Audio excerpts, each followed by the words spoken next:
সব সকারে পার করিতে নেব আনা আনা, তোমার মালা দেব সখা, তোমার মানি ব্যাগ সখা গো। ও সখা আমি প্রেমের ঘাটের মাঝি, তোমার কাছে টেকালে মুনা। মানি ব্যাগ দাও। মানে তুমি তো এবি চালাক। চালাক নাকি? মানে টেকা লিবে না, মানি ব্যাগ লিবে নাকি? আমি সে কষ্ট করে ইনকা তোমাকে আমি ঘুরাচ্ছি, তাও নদীটা পুকুরে আমি মানি ব্যাগ গোটাই নিমু, আমি পয়সা টাকা কিছু নিমু। সমস্যা না, মানি ব্যাগ ফাঁকাই আছে, দিয়ে দেবো নি গোটা মানি ব্যাগ। না না না হবে না হবে না না না তুমি সাঁতার জানো না? না না না সাঁতার জানো না? ভয় দেখো না, সাঁতার জানো না? আমি কি সুন্দর তোমার গান শোনাতে, তুমি আমার ভয় দেখো না। আমি ওই বলিনি সাঁতার জানো না।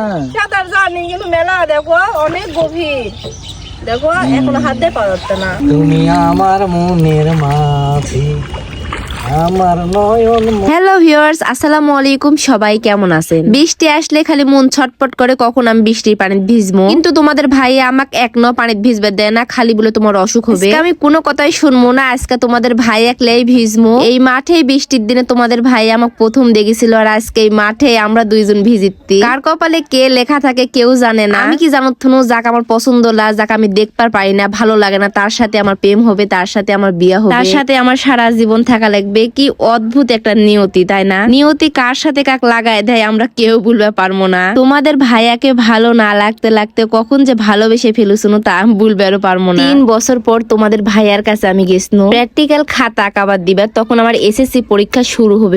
আমার বান্ধবীরা সবাই তোমাদের ভাইয়ার কাছে খাতা আঁকাবার দিছিল, খালি আমি বাদে। আমার বান্ধবীকে আমি বলেছুন ওই ছেলে আমাকে খুব পছন্দ করে, একদিন আমি অনেক অপমান করেছুন, এখন খাতা দিবার গেলে কি বলবে, অনেক ভয় লাগিছিল, কিভাবে যায় কথা বলবো, কি বলবে, আমার খাতা আঁকায় দিবে কি দিবে না। আমাদের ভাইয়ের একটা দোকান ছিল, কম্পিউটার দোকান, তো ওই দোকানে বারবার আমি যেতাম যে খাতাগুলা দিই, কিন্তু তোমার ভাইয়াকে আমি দেখতেই পেতাম না। কয়েকদিন থেকে তোমাদের ভাইয়া দোকানই খুলতো না। এদিকে পরীক্ষার দিন আগে আসিতে কিন্তু আমার এখনো খাতা আঁকানো হয়নি। তারপর আর কি করবো, তোমাদের ভাইয়ের একটা ছোট ভাই ছিল, তার কাছ থেকে তোমাদের ভাইয়ের আমি নাম্বার নিছিলাম। অনেক ভয় লাগিছিল, আমার ফোন নাম্বারটা নিনু, কিন্তু ফোন দিবার পারবো কি পারবো না, কি বলে ফোন ধরে অনেক কষ্টে ফোন দিছি। ফোন দিয়ে দেখতে ফোন ঢুকিতে সাথে সাথে আমি ফোন কাটে দিছি। মনের মধ্যে খালি ধুকপুক ধুকপুক করিতে, কি বলবে ফোন ধরে ভয়টাই ফেলে দেয়। আবার ফোন দিছি, ফোন দিয়ে বলিতে যে আমার প্র্যাকটিক্যাল খাতা দেওয়া লাগবে, আপনি কোনটি থাকেন, আসেন না কেন দোকানে। তোমাদের ভাই আগে থেকেই জানে যে আমি ওর কাছে ফোন দিমু, ওর ছোট ভাইক আগে থেকে বলে থিসলো। সেকেন্ড ফোন দেওয়ার সাথে সাথে উনি রিসিভ করছে, রিসিভ করে এমন ভাবলিতে